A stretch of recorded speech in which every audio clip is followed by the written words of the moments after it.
He performed his very first surgery when he was just 12 years old. Clark had been feeding a neighbor's puppy for a long time until it got used to him. The boy played with him, fed him, and spent time together. Unfortunately, no one could have imagined what this young creature was capable of. That puppy became Dr. Clark's first patient. The boy took the biggest knife from his mother's kitchen and performed surgery on the dog's heart. His parents found him behind the house in a pool of blood, with the puppy's body mutilated. They had to pay a large sum of money to the neighbors to prevent them from calling the police and making a fuss. Soon they had to leave the town because rumors began to spread around the area. The boy was the only child in the family, and his parents adored him. They perceived what had happened as a kind of mishap. After this incident, Clark became very interested in medicine. Particularly surgery fascinated him. The young man graduated from university with distinction. He was the best among his classmates and excelled during his internships. Doctors and professors predicted a phenomenal surgical career for him. However, everyone was shocked when Clark decided to move to a remote small town and work in a less prestigious hospital. If only they knew his true motives.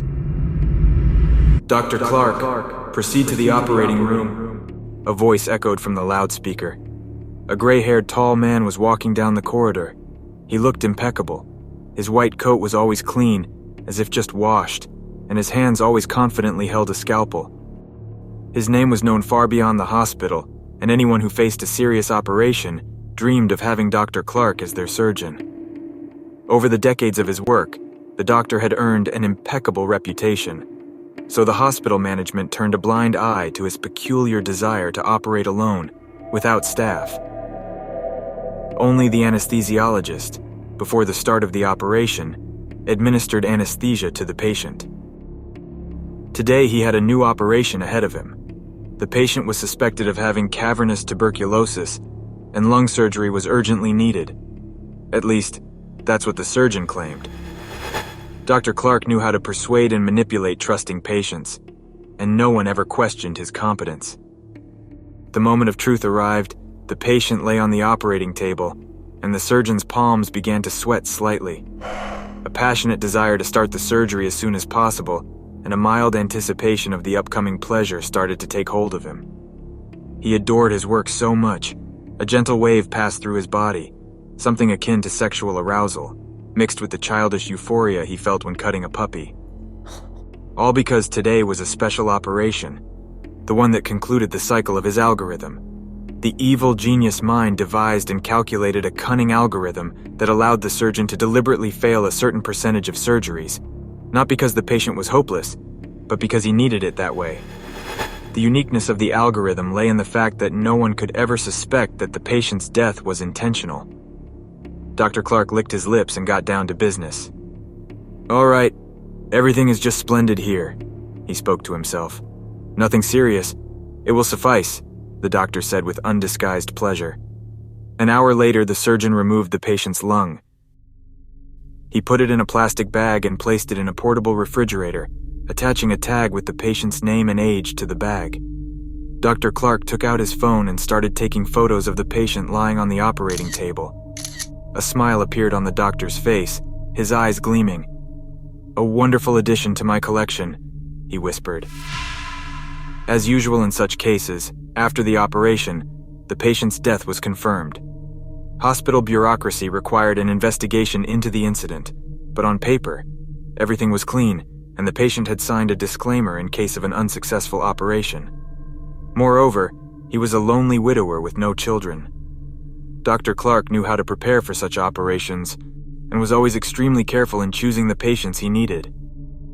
In the evening, after finishing the workday, Clark, as usual, came home. His patience was already running out.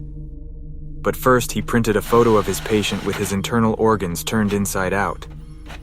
The doctor took out a large album from his desk, which was filled with similar photos. 917, he thought. A little more work and it will be 1,000. Then I can retire. He glued the photo into the album. Clark was very excited. The doctor had long fulfilled his original desire.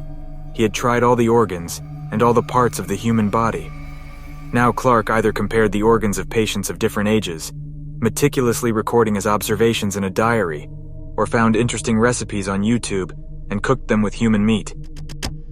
Today, he didn't know how the patient would taste, but based on his experience, he sincerely hoped that his expectations would be met. Last time it was a 48-year-old woman's liver, Clark noted. The cloying bitterness spoiled all the pleasure.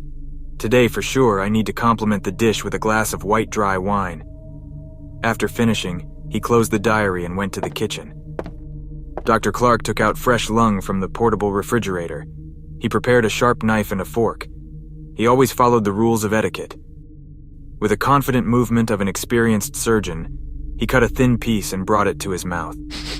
He knew that exquisite dishes are best eaten in small portions, savoring each moment.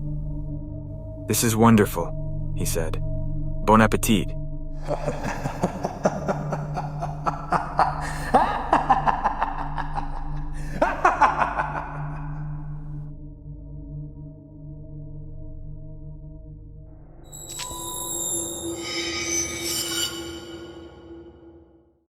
Recently, a girl named Amelie ended up in the hospital. She had to undergo surgery to remove a small tumor. The whole procedure was done under general anesthesia. Amelie is a young and athletic girl, but unfortunately, even people like her end up in the hospital.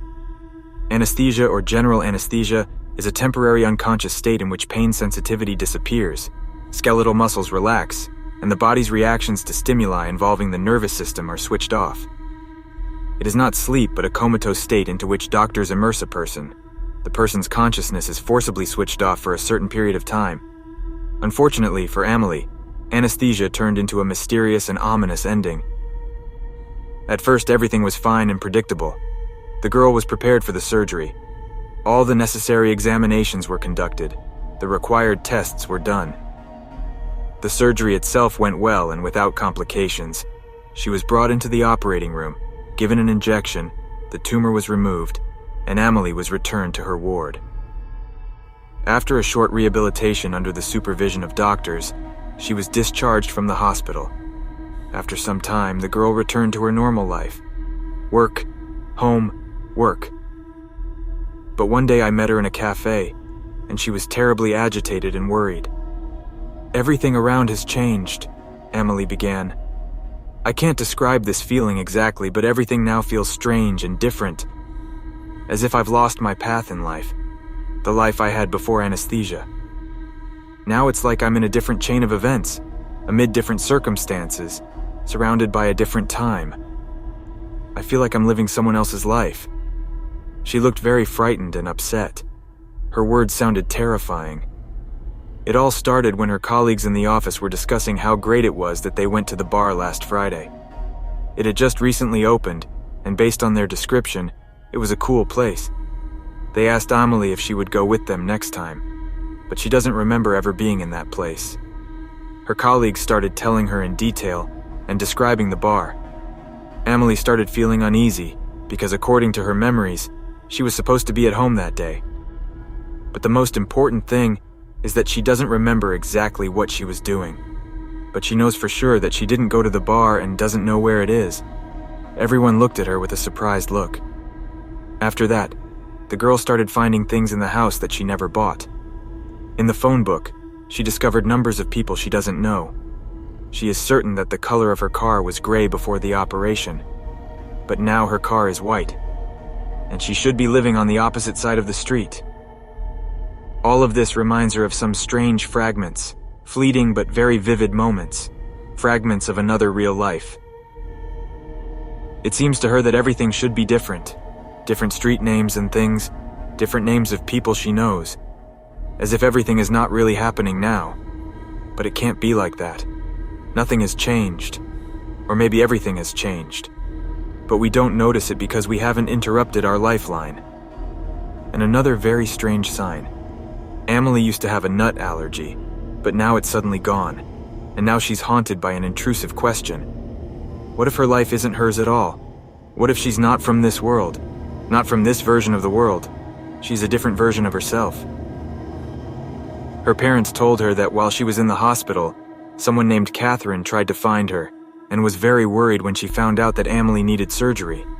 But after that, Catherine never appeared or called, and among Amelie's acquaintances, there is no such girl. Let's suppose, she continued her story, after I was put under anesthesia, somehow I switched bodies with another Amelie from a parallel world or another time.